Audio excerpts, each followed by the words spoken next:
Action. Okay. All right. Glad to meet you. I didn't even know how good your work was until this convention. So I saw your work on Sean when I was tattooing him. I was like, we should interview that guy. So tell everyone your name and where you're from. Yeah, my name is Roey Pentagram. Okay. I'm from Israel. I have a tattoo studio in Tel Aviv. Okay. And how can everyone get a hold of you? You can, if you like my work, you can check it out on Facebook, on Instagram. Okay. You have a website? Yeah, I have also a website. It's pentagram-tattoo.com. Okay. Or Facebook or Instagram. It's Roey Pentagram, Roey Pentagram. Okay. And there's like an email contact on your website? Yeah, on my website. Okay. Yeah, there's a contact page. Okay, awesome. Yeah. So let's start out with the basics. What got you into tattooing? What got you into tattooing? What got me into tattooing? Was it something you planned? Did you have other plans in life? Actually, I was curious about tattooing since I was very young. Okay. It wasn't like today that you can see many people tattooed. The big thing it is today. Yeah, especially not where and when I grew up. Okay. So I was very curious about it, and when I was in my teen, I looked for a reference for my drawings. I used to draw since I was very little, and since tattooing was very curious for me, I bought some tattoo magazines to use them as. What did you have reference. there in Israel? Yeah, but it was very difficult to get them. Okay, but what were they? Like, what are the names of them? Was it more European stuff, like Tattoo Dimension? I remember Tattoo. Okay. Tattoo is worldwide. That's like the biggest one. Yeah. So I remember this, and I think Skin Deep. Okay. Yeah, that's Britain. Yeah. Yeah. I don't remember exactly which, but yeah. So I really fell in love in this. I didn't think that I will be a tattoo artist myself one day, right? But I really liked the idea. Why did you think it was like too intimidating, or did you think it wasn't? No, I didn't think enough that money. I didn't think that I will get a tattoo myself. Not to mention to become a tattoo artist myself, but it looked very interesting to me. You know, this media, this kind of art. Okay. So were you an artist, you know, and you drew stuff before tattooing, or did tattooing make you want to start? No, just for me it was just like drawing, painting, but like something different than the art that I knew back then. Okay. So yeah, only later when I got my first tattoo when I was like 20, I started to get into this form of art. Yeah, more deeply. Okay. So when did you start tattooing? What age? I was 21 when I started. I got my first tattoo when I was 20, and a year later I started tattooing. Okay. So, and how old are you now? 43. Okay. So yeah, that was like more than half of my life. Right. Since then. Yeah. Okay. And yeah, after I got my first tattoo, I kept good terms with the artist who tattooed me. And one day I went to visit him, and he asked me, "Okay, what do you do now?" He knew that I was very interested in that. And I said, "Okay, if you want, I can teach you how to tattoo, and maybe you can work for me." Yeah. So it was a very good opportunity. Do you want to mention his name? Yeah, his name is David Moreno. Okay. He also has a tattoo studio in Tel Aviv. Okay.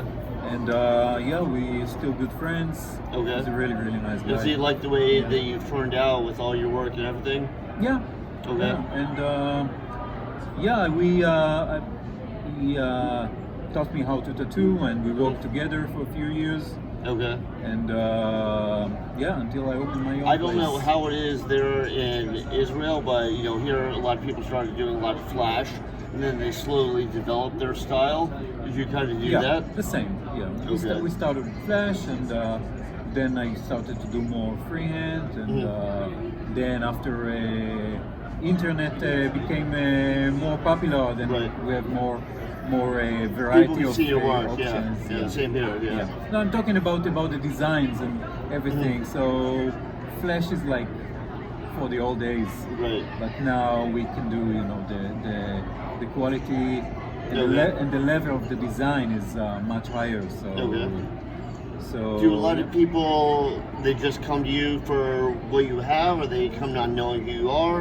yeah, most people that come to me, they know why they come to me, and they like my style. Okay. And I get a lot of custom and freehand requests. Okay. So, yeah, but I always like also to get to use a good picture as a reference. Okay. So- What, you mean like a portrait or like a nature scene? Portraits or realism or Right. stuff like that. Yeah, I try to design, to do a lot of custom design by me. Okay. To design them myself, but I always happy to work from a good picture. From a nice Okay. picture. No, that's good. I think it's good to be well-rounded like Yeah. that. I noticed you're into heavy metal. You've been wearing a lot of heavy metal Yes. shirts. So, that was one thing where it was like, that impressed me. Do you think that influenced your style a bit? Yes, definitely. Do you have kind of more of a dark, creepy style? Yeah, I prefer I have the attraction to the dark side. Right. Of course, this is not the only thing that I do, Okay. because that mostly depends on the client. But yes, I think that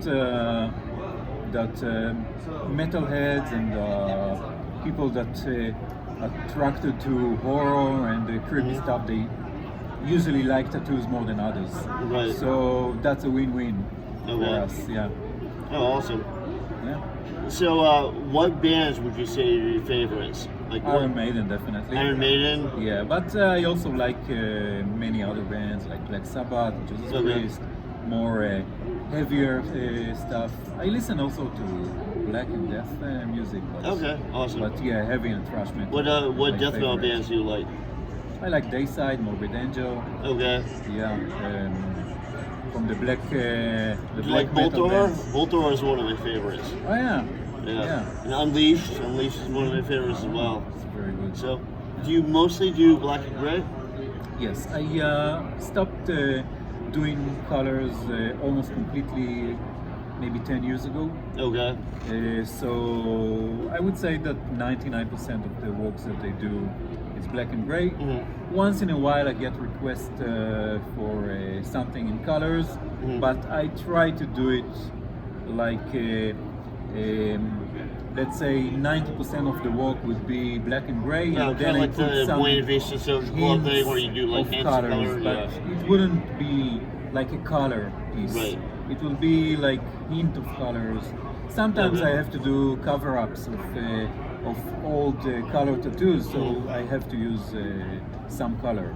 Okay. But and sometimes also if I do a tattoo with a few motifs that I feel that if I add some color, it will It has a help little them impact. separate from each Yeah. other and make some kind of contrast between motifs, and I add a hint of color. Okay. Do you use any true gray too?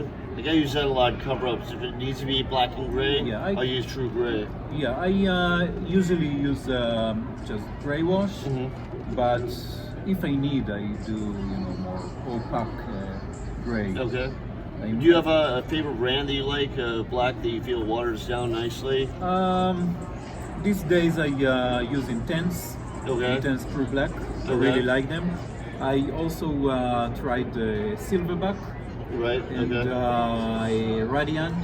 Okay. I used to work with Victor Portugal, gray wash. Oh yeah. Yeah. Oh, he's it's- awesome. Yeah. It's really, really nice.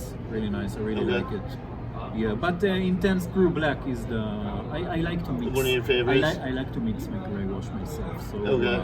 so I found out that Intense gives me exactly what I need.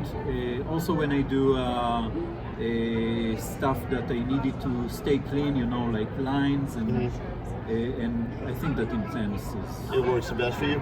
Do you use a rotary or a coil machine or both? I'm still with coils. Coils. Yeah, okay. I try to work with rotary, but I got back to not the for you. coils. Yeah. I'm kind of old school. Right. So I think that the coils, Okay. it's more for The me. coils definitely have more punch. You know. Yeah. What do you use? You use a lot of round shaders. You use a lot of mags. You use curved mags. Usually, let's say that most of my work is with the max. Okay. For some of the work, I use the soft edges, the curved mugs. Okay. But especially when I need to do textures and stuff like that, I found out that the straight mugs are easier for me.